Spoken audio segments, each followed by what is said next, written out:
Hello friends, I hope आप सब ठीक होंगे और मेरी वीडियोस आपको समझ में आ रही होंगी।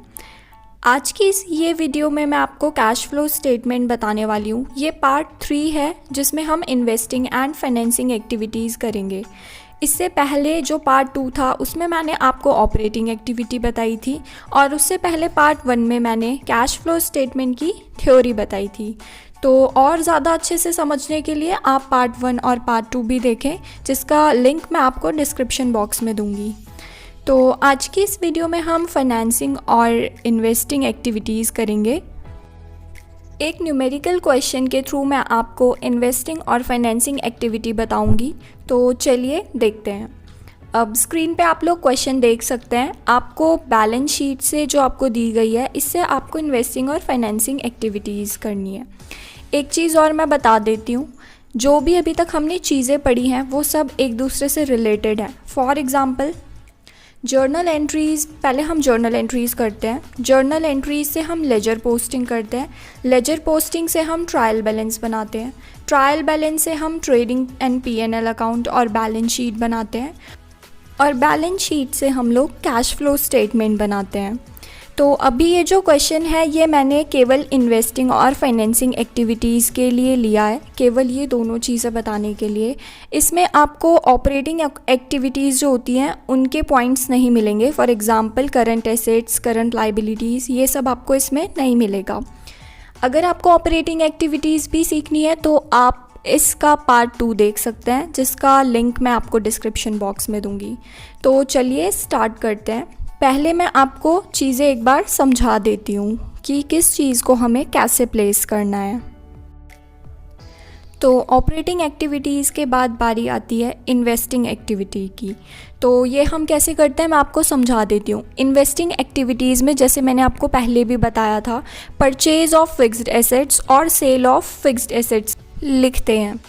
तो अभी यहाँ पे मैं आपको बता देती हूँ, आपको जब भी आप इन्वेस्टिंग एक्टिविटी स्टार्ट करोगे तो आपको पहले देखना है। अभी जैसे फर्स्ट में आप फिक्स्ड एसेट्स देख रहे हो, यहाँ पे आपको लैंड एंड बिल्डिंग दी है। क्वेश्चन जो होगा वो आपके एग्ज़ाम में ऐसे ही आएगा। आपको 2 साल की बैलेंस शीट दी हुई होगी, जैसे कि आप स्क्रीन पर देख सकते हो। एक साइड में आपको 2020 का और एक साइड में आपको 2021 का डेटा दिया हुआ है।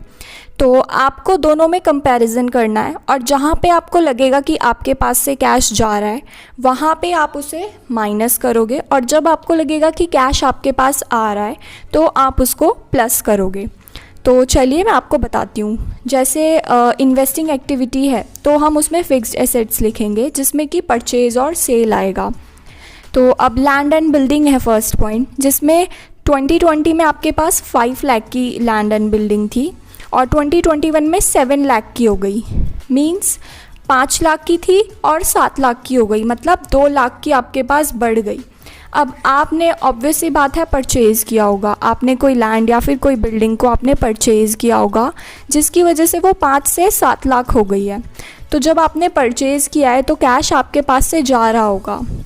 जब आप बिल्डिंग या फिर लैंड में इन्वेस्ट करोगे तो कैश आपके पास से जाएगा, और जब कैश जा रहा है तो हमें उसे माइनस करना है। दैट मीन्स ये कैश का आउटफ्लो हो रहा है। तो लैंड एंड बिल्डिंग में हम लिख देंगे purchase of land and building, और हम बाहर अमाउंट के कॉलम में डिफरेंस वाली अमाउंट लिखेंगे -2 लाख।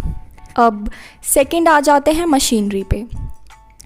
2020 में आपके पास 6 लाख की मशीनरी थी और 2021 में आपके पास 5,50,000 की मशीनरी बची है। दैट मीन्स कम हो रही है। अगर कम हो रही है तो आपने मशीनरी बेची होगी।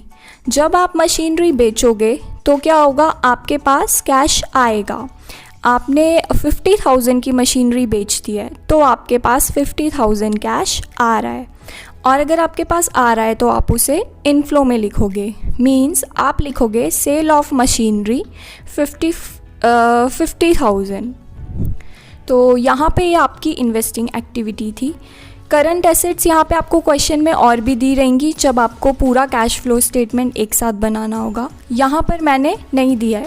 कैश एंड कैश इक्विवेलेंट्स मैंने क्यों दिया है वो आपको एंड में पता चलेगा, क्योंकि ये लास्ट में काम आता है। तो यहाँ पे आप बैलेंसिंग कर दोगे, माइनस के 2 लाख और प्लस के 50,000, इसको आप सॉल्व कर दोगे और आप लिख दोगे कैश इनफ्लो या आउटफ्लो फ्रॉम इन्वेस्टिंग एक्टिविटीज़ और फाइनल अमाउंट बाहर लिख दोगे। उसके बाद आप स्टार्ट करोगे फाइनेंसिंग एक्टिविटी। अब फाइनेंसिंग एक्टिविटी में क्या होगा, यहाँ पे आपको इक्विटी एंड लाइबिलिटीज़ दी हुई है।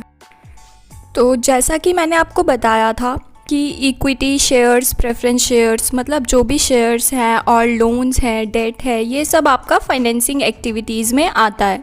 तो अब आपको फाइनेंसिंग एक्टिविटीज़ स्टार्ट करनी है, मतलब आपको लिखना है कैश इनफ्लो और आउटफ्लो फ्रॉम फाइनेंसिंग एक्टिविटीज़।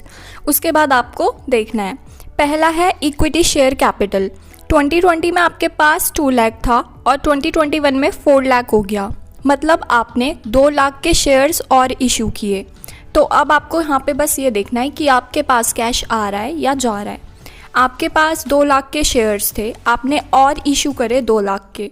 तो जब आपने इशू किए तो लोगों ने ख़रीदे होंगे आपके 2 लाख के शेयर्स और आपके पास कैश आया होगा। तो आप फाइनेंसिंग एक्टिविटीज़ में 2 लाख यहाँ पे प्लस करेंगे। सेकंड है प्रेफरेंस शेयर कैपिटल।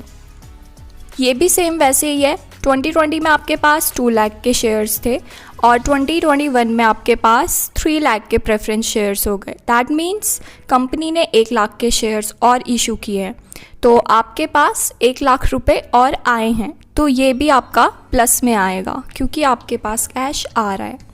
सेकंड है long term borrowings, long term loan. 2020 में आपके पास कोई लोन नहीं था, 2021 में आपके पास 1,50,000 का लोन हो गया। मीन्स आपने 2020 में आपके पास कोई लोन नहीं था, आपने 2021 में मिड में जो भी है, जब भी आपने लोन लिया, जब आप लोन लोगे तो आपके पास कैश आएगा। अगेन मैंने आपको पहले ही बताया था, आपको कैश फ्लो में इनकम, एक्सपेंस, एसेट, लाइबिलिटी कुछ नहीं देखना है। आपको सिर्फ ये देखना है कि आपके पास कैश आ रहा है या जा रहा है। अकाउंटिंग लैंग्वेज में बोलूँ तो कैश इनफ्लो हो रहा है या कैश का आउटफ्लो। तो जब आप लोन लोगे तो आपके पास कैश इनफ्लो होगा, आपके पास कैश आएगा। तो 1,50,000 आप यहाँ पे लिख दोगे। सेकंड है लॉन्ग टर्म लोन राहुल। अब आपके पास 1 लाख का लोन था 2020 में और 2021 में वो 80,000 का बचा है। दैट मीन्स आपने 20,000 पे किए हैं राहुल को। आपने उससे कभी 1 लाख का लोन लिया होगा और अभी आपके पास 80,000 का बचा है। दैट मीन्स आपने 20,000 का पे किया होगा और जब आपने लोन पे किया है तो आपके पास से कैश का आउटफ्लो हो रहा होगा। तो अगर आउटफ्लो हो रहा है तो हमें माइनस करना है। तो डिफरेंस अमाउंट जो है 20,000 की, वो आप माइनस में लिख दोगे। आई होप आपको ये क्वेश्चन समझ में आया होगा। एक बार सॉल्यूशन देख लेते हैं ताकि आपको पता चल जाए कि चीज़ों को कैसे प्लेस करना है और सबसे इम्पॉर्टेंट एंड में बैलेंसिंग कैसे करनी है। क्योंकि जैसे बैलेंस शीट में आपको उसी टाइम पता चल जाता है कि आपका आंसर ठीक है या नहीं। अगर आपके एसेट और लाइबिलिटी का टोटल इक्वल आ रहा है, दैट मीन्स आपकी बैलेंस शीट एकदम सही है। सिमिलरली कैश फ्लो में भी आपको सॉल्यूशन करते टाइम ही एंड में पता चल जाता है कि आपका कैश फ्लो स्टेटमेंट सही बना है या नहीं। तो चलिए एक बार सॉल्यूशन देखते हैं, वो मैं आपको एंड में बताऊंगी कि कैसे आपको पता चलेगा।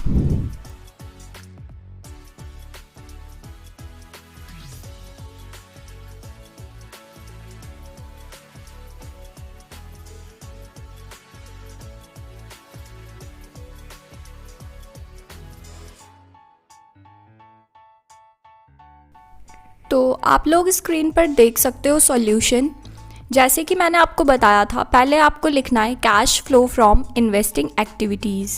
फर्स्ट में हमने लैंड एंड बिल्डिंग देखा था जो कि 2 लाख का डिफरेंस था। मींस 5 लाख की बिल्डिंग थी और उसके बाद 7 लाख की हो गई थी, मतलब आपने 2 लाख की बिल्डिंग या फिर लैंड परचेज़ किया है। तो यहाँ पे आपने लिख दिया purchase of land and building और ब्रैकेट में -2 लाख। सेकंड में हमने मशीनरी का देखा था, 6 लाख की थी 2020 में और 2021 में 6,55,000 की हो गई थी। दैट मीन्स यहाँ पे आपकी मशीनरी कम हो रही है, मतलब आपने उसको बेचा होगा, तो यहाँ पे ये 50,000 प्लस का आ जाएगा। उसके बाद आप net cash inflow outflow from investing activities लिख दोगे और बैलेंसिंग कर दोगे। 2 लाख में से 50,000 माइनस किए 1,50,000 और ये माइनस का आएगा। That means net cash used from investing activities. Investing activities से आपका कैश आउटफ्लो हो रहा है। उसके बाद आप फाइनेंसिंग एक्टिविटीज़ स्टार्ट करोगे। Same cash flow from financing activities. पहले पॉइंट में आपने 2 लाख के शेयर्स इशू किए थे, तो यहाँ पे इशू ऑफ इक्विटी शेयर्स आ जाएगा 2 लाख। उसके बाद आपने प्रेफरेंस शेयर्स 1 लाख के किए थे इशू, तो सेम यहाँ पे भी आ जाएगा प्लस में, क्योंकि आपके पास कैश आया है। 2020 में आपके पास कोई लोन नहीं था और 2021 में 1,50,000 का लोन आ गया था। इसका मतलब आपके पास कैश आया है क्योंकि आपने लोन लिया है, तो वो भी यहाँ पे इनफ्लो में आ जाएगा। उसके बाद आपने राहुल को पे किया था 20,000, तो आप यहाँ पे पेमेंट ऑफ लोन लिख दोगे। ये माइनस में इसलिए आएगा क्योंकि आपके पास से कैश का आउटफ्लो हो रहा था। उसके बाद आप सेम फाइनेंसिंग एक्टिविटी से भी बैलेंसिंग कर दोगे। 2, 3, 4,50,000 माइनस 20,000, तो 4,30,000 आपका इनफ्लो हुआ है फाइनेंसिंग एक्टिविटीज़ से। उसके बाद नेट कैश इंक्रीज़, अगर यहाँ पे माइनस में अमाउंट आएगी तो डिक्रीज़, और क्योंकि प्लस में आ रही है तो इंक्रीज़। अब आप सॉल्व कर दोगे 4,30,000 माइनस 1,50,000, तो आपका यहाँ पे नेट कैश आ जाएगा 2,80,000। अब मैंने आपको बताया था कि कैश एंड कैश इक्विवेलेंट का मैं आपको एंड में बताऊंगी कि वो क्वेश्चन में क्यों दिया है और आपको कैसे पता चलेगा कि आपने कैश फ्लो जो बनाया है वो सही है या नहीं। तो कैश जो आपको बिगनिंग में दिया होगा वो आप ऐड करोगे, जो भी आपका नेट कैश इंक्रीज़ या डिक्रीज़ होगा फाइनल एक्टिविटीज़ को, फाइनल सॉल्यूशंस के बाद। उसके बाद आप ऐड करोगे कैश एंड कैश इक्विवेलेंट जो आपको ईयर के बिगनिंग में दिया होगा, जो यहाँ पे दिया है 50,000। एंड में जो आपका सॉल्व करके है वो आना चाहिए जो आपका कैश एंड कैश इक्विवेलेंट आपको एंड ऑफ द ईयर दिया हुआ है। जैसे कि आप क्वेश्चन में देख सकते हो 2020 में आपके पास कैश एंड कैश इक्विवेलेंट 50,000 था और एंड में 3,30,000 हो गया है। और अगर आप 2,80,000 में 50,000 को प्लस करोगे तो भी 3,30,000 आएगा। तो जो एंड वाला है वो सेम आ रहा है और सॉल्व करके भी सेम आ रहा है। दैट मीन्स आपने जो कैश फ्लो बनाया है वो बिल्कुल सही है। तो यहाँ पे फाइनेंसिंग एक्टिविटीज़ भी कंप्लीट होती है और पूरा कैश फ्लो भी कंप्लीट होता है। इसमें बस एक ऑपरेटिंग एक्टिविटीज़ वाला पॉइंट नहीं है, उसके लिए आप पार्ट 2 देख सकते हो। और आई होप आप लोगों को ये समझ में आ गया होगा कैश फ्लो स्टेटमेंट। और अगर आपको ये वीडियो पसंद आई है तो प्लीज़ इसे लाइक करें, शेयर करें, और अगर आपने अभी तक मेरे चैनल को सब्सक्राइब नहीं किया है तो प्लीज़ इसे सब्सक्राइब करें ताकि आप आगे भी और वीडियोस मिस ना कर पाएँ। और अगर आपको कोई कन्फ्यूजन है तो आप कमेंट बॉक्स में कमेंट कर सकते हैं या फिर आप मुझे मेल भी कर सकते हैं। ईमेल आईडी आपको डिस्क्रिप्शन बॉक्स में मिल जाएगी।